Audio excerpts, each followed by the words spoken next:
as the coronavirus death toll in the U.S. passes 6,000. Medical workers nationwide have been forced to work shifts of up to 16 hours, are reporting chaotic scenes of overflowing hospitals and bodies quickly filling refrigerated trucks, serving as makeshift morgues. In response, nurses in California, Florida, Kansas, Missouri, Nevada, and Texas are protesting one of the nation's largest hospital chains for a, quote, lack of preparedness amid the coronavirus pandemic. They're calling on HCA Healthcare to provide tests, personal protective equipment known as PPE for nurses, doctors, and other staff. Here in New York City, where more than 1,500 people have died, nurses and doctors at Montefiore Medical Center in the Bronx protested Thursday over the lack of PPE. Today, another protest is underway in front of Mount Sinai Hospital in Manhattan, calling for more protective equipment, better staffing, and COVID-19 testing for frontline staff. For more, we're going live to that protest now, where we're joined by Trey Kwan, an ICU nurse at Mount Sinai West, a member of the COVID-19 Frontline Workers Task Force at Mount Sinai Hospital. Kwan ended her maternity leave early to help her colleagues address the pandemic, which is overwhelming New York City hospitals. Trey Kwan is member of Left Voice. She's outside Mount Sinai now. Trey, welcome to Democracy Now! Can you describe where you are, who you're with, and what you're demanding right now? Hi, Amy. I'm a nurse here at Mount Sinai. We're in front of the emergency room here. We're spilling out into the sidewalk to demand protective personal equipment, ventilators, and adequate safety protocol for healthcare workers on the front line. We formed this task force because we saw that the whole saying of, we're all in this together, that Cuomo, Trump, and other politicians and even CEOs are claiming is totally bogus. We are the ones who have our bodies on the line. We are the ones who are putting our families at risk and ourselves at risk at our jobs. We're demanding attention now instead of rapidly responding to this pandemic with the appropriate ventilators and protective gear. They're actually blaming nurses and even accusing folks of hoarding supplies. Cuomo, who's trying to scramble now to build beds across Central Park and in Javits Center, he's doing the big talk, but he's actually the one who's been closing down hospitals over the last decade. He's been the kingpin of hospital mergers. He's also the one to even now propose Medicaid cuts during a pandemic crisis. So we see that the solution is not going to be presented by these demagogues who are even now passing a $2 trillion stimulus package for corporations with pitiful relief for working class folks.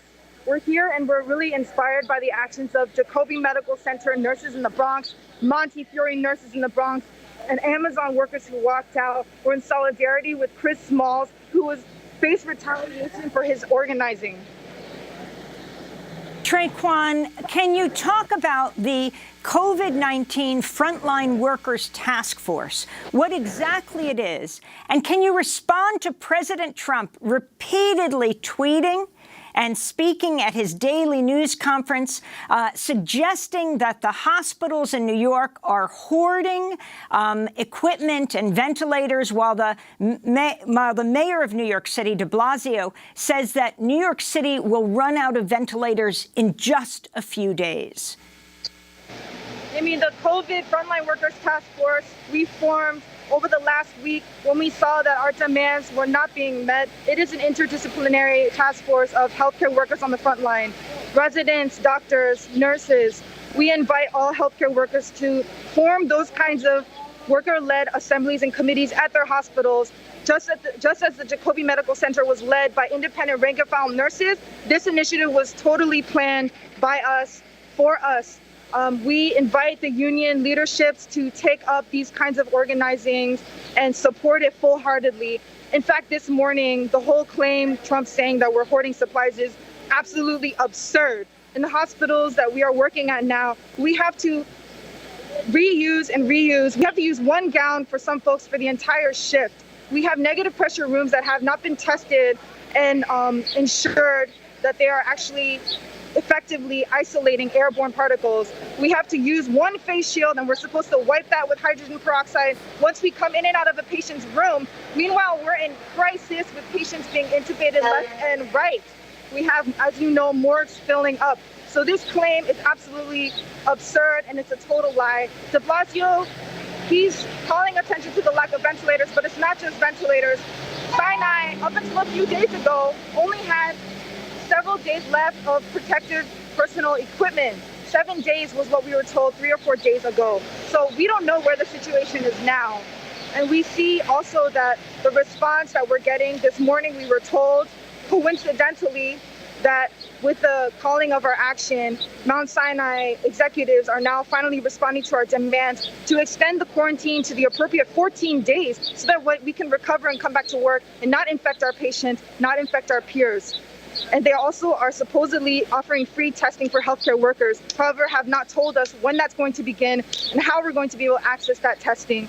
And it's only after H&H hospitals have announced the same policy. Traquan, can you talk about your own personal experience?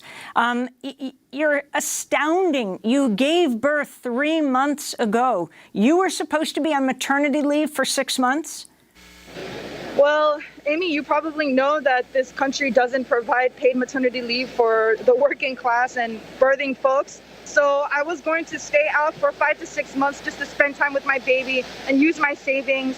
I went per diem during pregnancy because I was feeling really sick and dehydrated, and I had medical conditions during pregnancy because we can barely take a break during our shifts. We were already chronically short-staffed before this pandemic hit.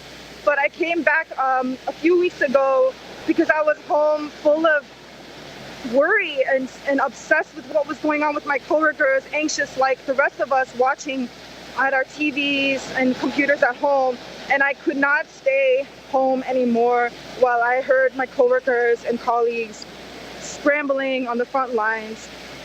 You know, it's maybe it's a risk to myself, maybe it's a risk to my baby, but this is what I am. I'm a nurse.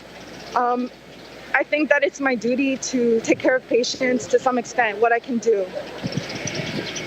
You have released a statement of purpose, which notes, under the Defense Production Act, the president could take over 3M, Honeywell, and Kimberly-Clark, the largest manufacturers of N95 masks and other protective equipment. Explain that further. So what's really necessary, Amy, my opinion is that manufacturing industry needs to be nationalized and put under total public control, actually democratic workers' control. That would be the only rational way to respond to this crisis. GM, all these corporations are sitting around waiting for their package from the federal government, and they're right to wait for that because historically that's what has happened. But ultimately, what is required is centralized, coordinated planning, but not under the hands of Trump. Trump is yet another billionaire boss, bigot, who's also looking out for his own interests. So it really needs to be under the control of the public, the working class. So, I mean, this is an idea, and I think that in this crisis, it's finally becoming really concrete. Why does healthcare need to be national, public, and a human right? Why can we not have corporations in charge of determining who gets care? People are too afraid to go to the hospital because even with COVID, because they're afraid of the bills that will remain behind them after they die. Traquan, I want to thank you for being with us. ICU nurse at Mount Sinai West, member of the COVID-19 Frontline Workers Task Force at Mount Sinai Hospital.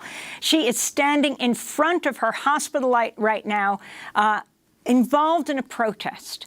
I wish you the very best. You and all of your colleagues are heroes, defending the lives of everyone, even beyond your particular hospital. I wish your baby all health, your family all safety. Thank you so much.